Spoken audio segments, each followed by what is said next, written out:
I saw a dead body, and the next day, You're she not was real. alive. Now the police say I killed her, and the worst part? She's the one who planned it.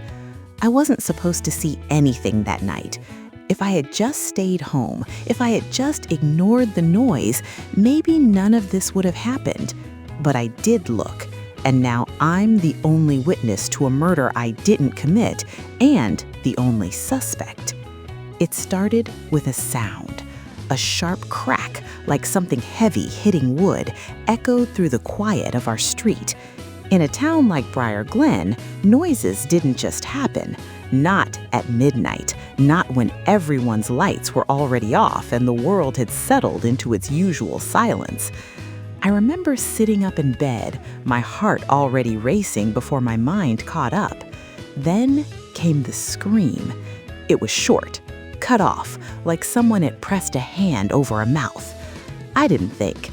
I just grabbed my jacket and stepped outside. The air was cold, biting at my skin. The streetlights flickered like they were unsure if they wanted to stay on. I followed the sound instinctively, my feet carrying me toward the old Miller house at the end of the road. Nobody had lived there for years. At least, that's what we all believed. The front door was slightly open. That was my first mistake. The second was stepping inside.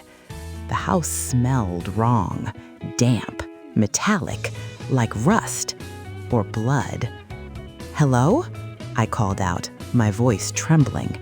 No answer. The floor creaked under my weight as I moved deeper into the house. Every instinct told me to turn back, to run, but something pulled me forward. Curiosity, maybe, or something darker. Then I saw her.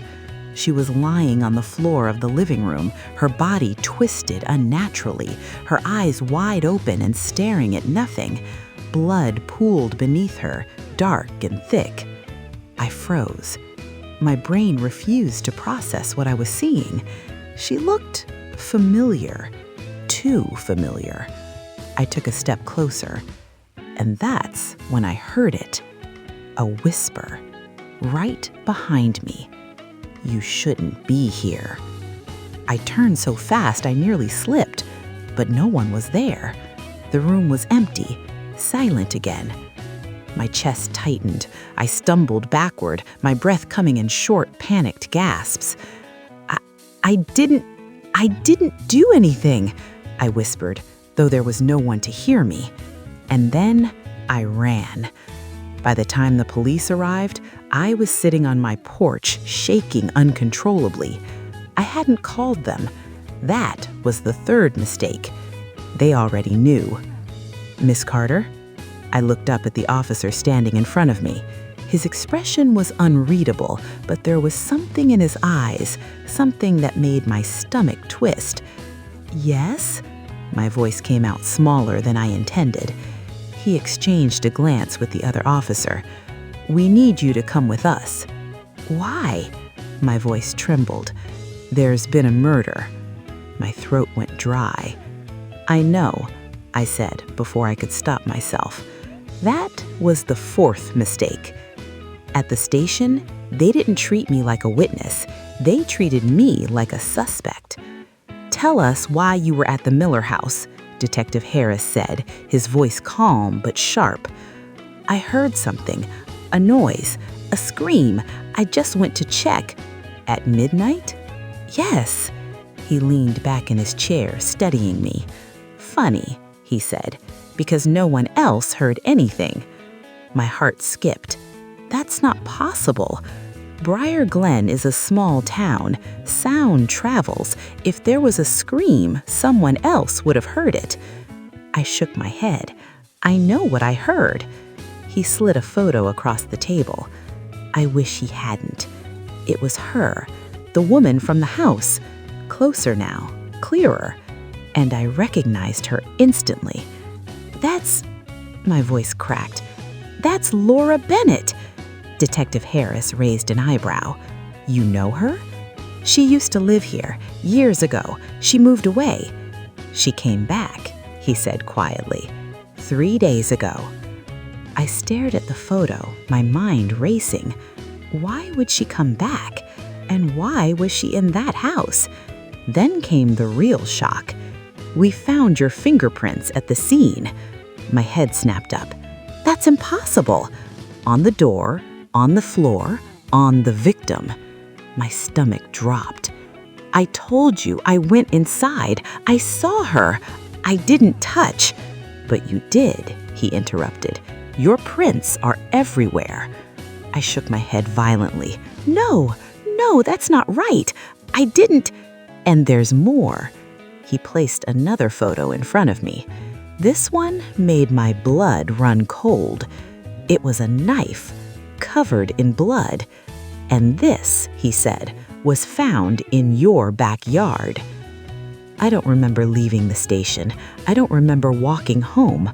All I remember was the overwhelming certainty that something was terribly, horribly wrong. I didn't kill Laura Bennett, but someone wanted it to look like I did. That night, I couldn't sleep. Every time I closed my eyes, I saw her face, the way her eyes stared through me, the way the blood spread across the floor, and that whisper, "You shouldn't be here." It replayed in my head over and over until I realized something. That voice? It wasn't unfamiliar. The next morning, I went back to the Miller house. I had to. If someone was framing me, the answers had to be there. The police tape was still up, but in Briar Glen, rules were more like suggestions. I slipped inside. The house felt colder than before, heavier. I moved straight to the living room. The blood was gone, cleaned, too clean, like it had never been there at all. Looking for something? I froze. That voice. Slowly, I turned around, and there she was, standing in the doorway, Laura Bennett, alive. My mind shattered. "That's not possible," I whispered. She smiled, a calm, almost gentle smile. "I was wondering how long it would take you to come back." "You're dead," I said, my voice trembling. "I saw you. I saw your body." "You saw what I wanted you to see." My legs felt weak. "I don't understand." "I know," she said softly. "That's the point." She stepped closer. "I needed someone," she continued, "someone believable, someone the town would trust and then doubt." "Why me?" "Because you're observant, curious. You notice things other people don't." A chill ran down my spine. "And because," she added, "you were there that night." "What night?" Her smile widened slightly.